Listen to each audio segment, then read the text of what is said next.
of you can see a Mukuyu, that is fig tree. As the car passes, you can see.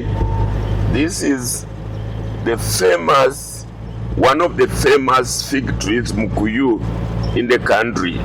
The other famous ones are in Central, and Kikuyu land. Just look at the structure and the stem and the branches of this Mukuyu. The Mukuyu tree has got lots of stories, right from the biblical stories up to cultural stories, and this is it. This is Mukuyu, the famous Mukuyu of Toroso. The famous Mukuyu of Toroso. Toroso, is it comprehensive school? Comprehensive This school. Is Toroso Comprehensive School. You can see I'm with the deputy head teacher here. She can tell us her name. I'm Beatrice Kuboy Chemwenga. Beatrice, yes. Kuboy Chemwenga. I'm the deputy head teacher of Toroso Primary School. Yeah, good. So we came as well traveling on the road to Cheptais to cover the women groups. We saw this elaborate fig tree, and then we thought we wanted a story about it. So we went and we came, we were given permission by the deputy, and she's here with us. We want to talk about this fig tree. It has a very many historical backgrounds. First of all, we understand. Okay, let's just walk as we understand that even in the Bible, it is said that in the garden of Adam and Eve, when they were naked and they tasted the fruit, God told them to go and dress themselves. And they actually used the fig tree leaves to make their dress. So it goes as deep as that. We also know in the Bible that when Jesus was moving around, Zacchaeus, who was a very short person, had to climb the fig tree to have a view of Jesus. So it has that historical, biblical background. But also, in terms of culture, we know, for example, that this fig tree is spread all over in the country. There is in Central, there is in Michikenda, there is in Western. This is now, I'm told, one of the biggest or the oldest fig trees in the country. There are some in Central. Recently in Kikuyu land, one fell, and it was like bad omen and all that. So Madam here will tell us, being a Kalenjin, she can tell us any cultural attachments to this. She says the name of the tree in Kalenjin is called? It is called Mogoiwet. Mogoiwet. In Sabaot. In Sabaot called Mogoiwet. Mogoiwet. And I'm told the Mogoiwet is two parts, Mogo and Iwet. What does Mogo means? Never. And Iwet, touch. That's what I read, and she has confirmed that yes, Mogoiwet, and this is a never touch tree. Madam, why do we call it a never touch tree?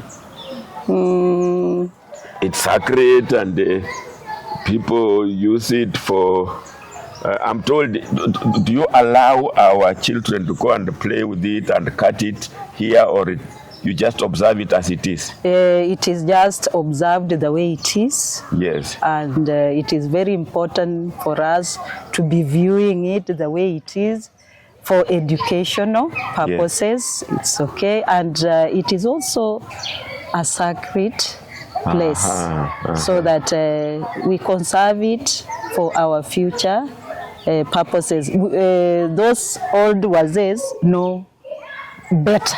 Yes. They cannot even tell us. Yes, I know. Yeah. So you see, they say never touch. And I'm told that when the Chinese were making this road, there was one branch that was just almost touching the ground, and there they cut it. What story do you know about that? The story came that when they touched it, they had to cut it. After that, they never came back again. That is, they went and died. Been cut. And we are told that the never touch aspect even the branch itself was touching down. And somebody predicted that once these branches touched down, then war will erupt. And we are told that the branch that you can see here, that was it touched down, and there it was about 2005, 2006. Then they erupted the subordinate defense. It's called SLDF. SLDF. Yes. So that is the attachment of it all. Yes. In the Kikuyu, we know that the 1902, when the white man was coming to Kenya and was settling in the highlands, the Kikuyu area, the Kikuyus were using it as their religion, praying and all that.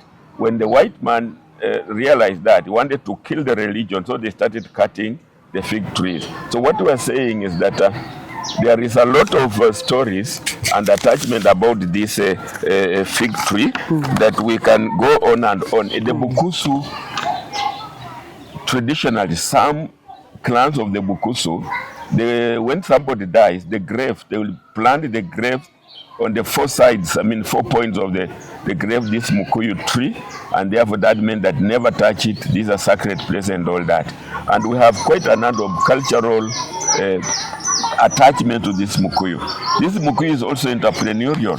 From this Mukuyu, we can actually make a lot of products. I can count a few of them,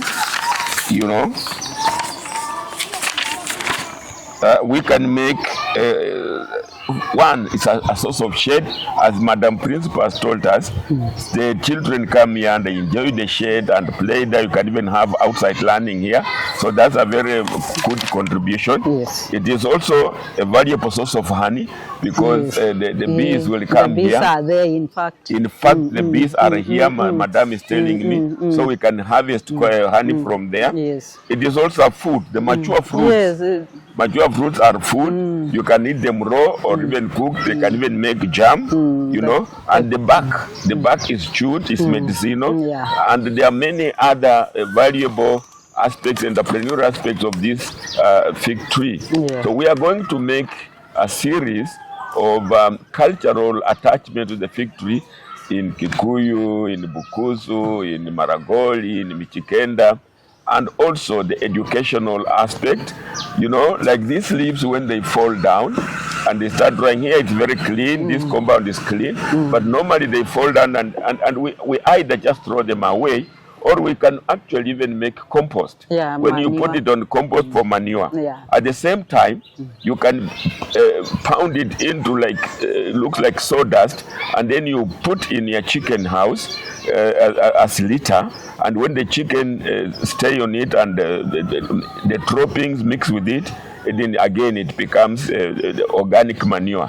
So the fig tree has many uses and is very important. So, Madam, as much as you remember, how old could this be?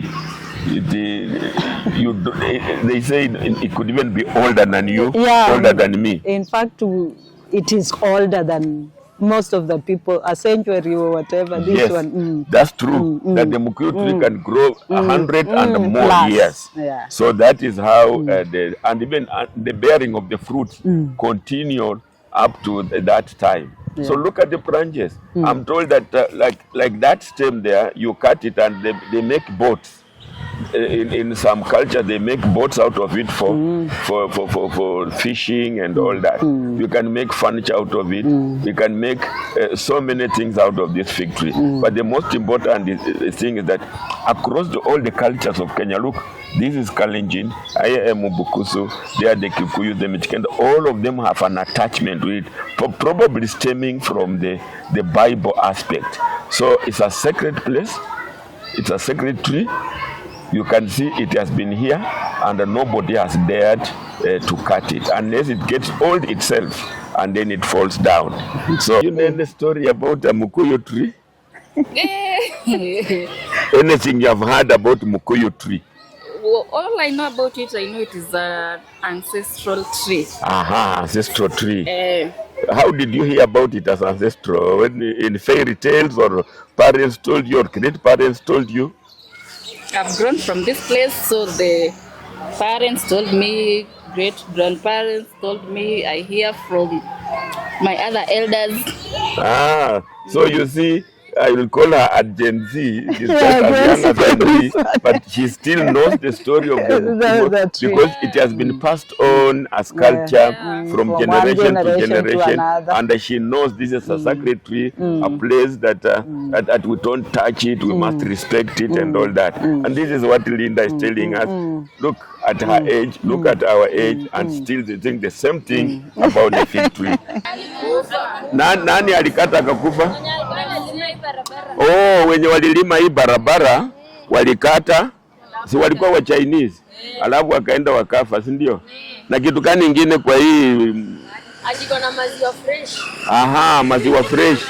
Yes, unasema unaweza kutumia hiyo maziwa hata kwa chakula, si ndio? Na fruits za nini? Hii bolgam inafanya bolgam. Oh, nakuwa bolgam kutoka kwa hii maziwa yake. Oh, you can make bolgam. Okay. Ah, ina attract tourists. Na unaona iko na nini na nyuki, kwa hivyo asali tunaweza